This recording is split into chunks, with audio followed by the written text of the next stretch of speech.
Hello, welcome to week 5 of our motorhome gap year video. I'm Tony I'm Paula. and we're in sunny Bexhill, literally sunny. It's Sunday, I don't know, 5 o'clock, something like that. We've just arrived. It's been an interesting full proper week on the road, would you say? I think it has been, yeah. It's had its challenges along the way, put it that way. Not always easy to find somewhere to park's the main one, isn't it? It's a bit hit and miss. Well, I think it starts with the basics, you know. You need to find someone if you're trying not to go on sites, you need to find water. And that's not that easy, actually.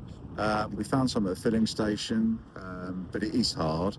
The other thing is we've got an LPG system. We didn't want bottles because we thought they were a faff. So you have to find a filling station with LPG. It's not easy, is it? No, they're very few and far between. We did find one in Kent.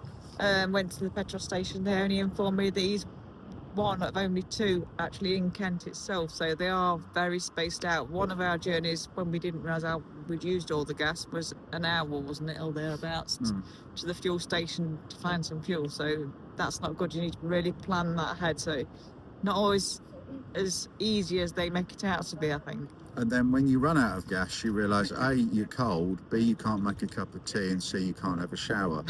That was not the best day so far, really. We found a lovely spot in Southwold in a car park that was unrestricted.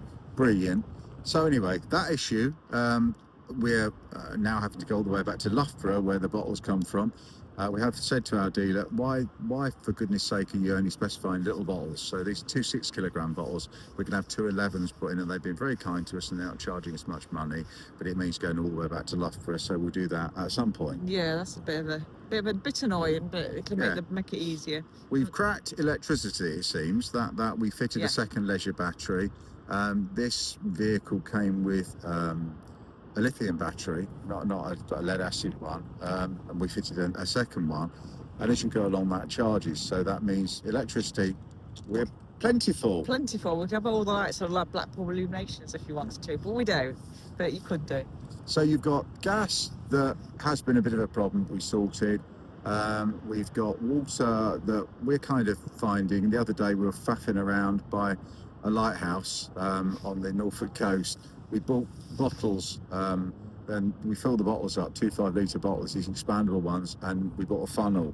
So there we were, like a pair of idiots, going backwards and forwards in the wind. And we did it. It took us some time, but you change. You really change, don't you? You do, yeah. And also, when you go and fill up for diesel, you get a bit braver as well. In the shop, I went and asked, went to the petrol station, and I went and asked, and they'll tell you if there's a tap, so you can avoid those situations. And not have to do what we do, because you don't want to be doing that all the time. And there's a little sticker on the LPG pump warning you that basically when you disconnect, there can be a bit of a bang. It's like an explosion. You really think you've done something wrong. And just to be fair, Paula did the actual filling of it, because you have to put this weird looking nozzle in and turn it. And it really looks scary. And they say, don't get any of the LPG on you, because it's really, really corrosive and nasty. You think, this is really easy, isn't it? Yeah. It gets easier. We've done it twice now, though. So we topped up before it ran out this time, didn't we? We hadn't even used one bottle. But I think the thing is, if you see an LPG station, pull in, use it, and then at least it'll last you. Yeah. And you're told as well, I mean, if we do go to France or whatever, that abroad they don't have the bottled gas, so you have to have this system. But anyway, that was a lovely journey, setting off about 8 o'clock in the morning to get into Ipswich for 9 o'clock in the rush hour and drive all the way back again. So whatever, that's done now. It's a learning curve. Yeah, so all that out of the way, the biggest issue really is finding somewhere to park just to visit somewhere. And there's a lot of places we wanted to stop and we can't, because there's simply nowhere for a motorhome. And the second thing, the bigger thing, is overnight parking. And when we're going around, it's obvious a lot of places have got shiny new no motorhome signs. They are brand new. I think they've only put them up for this season, so I think it's unfortunate that we've started our journey when they're just cracking down on you being able to stay overnight. There's nobody parked. That's the annoying thing. At this time of year, you can have the whole front with nobody parked on it whatsoever, but they won't let you stop overnight. And I understand that some people bend the rules and don't behave themselves, but unfortunately it affects everybody. So people like us who are totally self-contained and just going to stay one night, even we're not allowed. And it's not even like they're trying to charge you. We wouldn't mind paying a £5 or £10, whatever.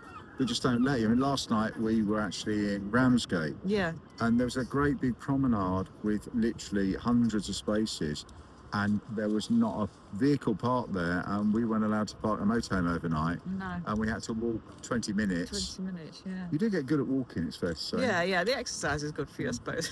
Which it kind of has to be, really. There's got to be a benefit. So I think the idyllic life of setting out in your motorhome, going around the seaside, isn't that. There have been moments when we said we wanted to go home, and then we realised we don't have a home because we live in our motorhome. But it has been fraught. We've fallen out a bit, as you do in these scenarios. Another thing to add is, because you do forget you have got a big vehicle to drive, and obviously I'm doing the driving, and you do get a bit fed up with it because it is hard. Yeah. And we've been going to little places like Hastings with little back streets, and it's difficult to negotiate them. You've got to be very careful. We've had a couple of near misses, it's fair to say, which teach you. You do have to remember it's a big vehicle, and of course our original vehicle would have been smaller, but didn't work. This is a bit bigger, but there you go, we're stuck with it.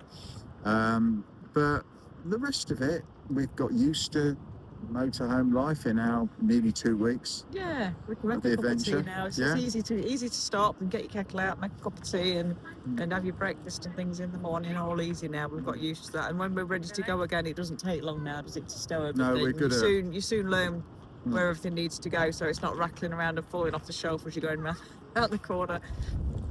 The other thing I should say in terms of the bare necessities is toilets. You now realise, yes, you have a toilet, but you realise you don't really want to empty it very much. So you get good at finding public toilets and going before you get back to the van, so you don't have to use it very much.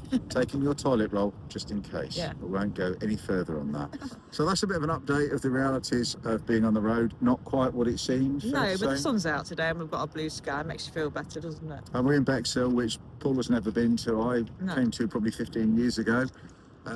So it's nice to be back. The other thing we should add is these places, a lot of them down on the Kent and Sussex coast, because now we've actually been, as we started off 2 weeks ago, in Yorkshire, Lincolnshire, Norfolk, Suffolk, Essex, Kent, and now we're in East Sussex. So we've covered some ground. But also some of the places that I remember fondly, being a South Londoner, the South Coast was where I went, whereas Paula didn't. But they've changed a lot, and where Hastings is somewhere I remember very fondly, we've just come from. Wasn't it? Graffiti everywhere, mattresses dumped in the street. You know, a lot of these seaside towns sadly haven't fared very well. So I think this adventure and looking for where to live, places that I've been looking for properties in, sadly aren't looking that hopeful. So it does change your perspective when you're actually here. Yeah. You realise that a lot of these seaside towns are obviously struggling and not managing to keep on the upkeep, and that makes it's like a vicious circle. Then who wants to go to the seaside when it's really quite tired? So anyway, the biggest quest for me now is fish and chips, because we actually haven't had any yet since we've been away. Found a lovely little Italian restaurant last night in Ramsgate. We weren't intending to eat out, but we weren't intending to the night before, and we did that as well. When we found a little Indian lays down on the Isle of Sheppey. But we'll see how we go. We also found Ramsgate, the pier building, the pavilion, has been turned into a massive Wetherspoons. And whatever your view of Wetherspoons, they do have lovely beer. So we did find ourselves in there. And last it is a night. lovely building. They've saved it. Obviously, Beautiful. It couldn't make a living as it was, and it would have been gone to flats or whatever. So I know it's a Wetherspoons, but they keep the structure there. It still looks like the old pavilion. So I think they do a good job. They were dirty stop outs. Got back to the van about 10 to midnight, which is actually not bad as if you're living this life. So that's it for now. That's our weekly update, which we just managed to get in on the weekend. So we'll keep going and we'll keep you updated. Yeah, okay then. Bye from me. Goodbye from me.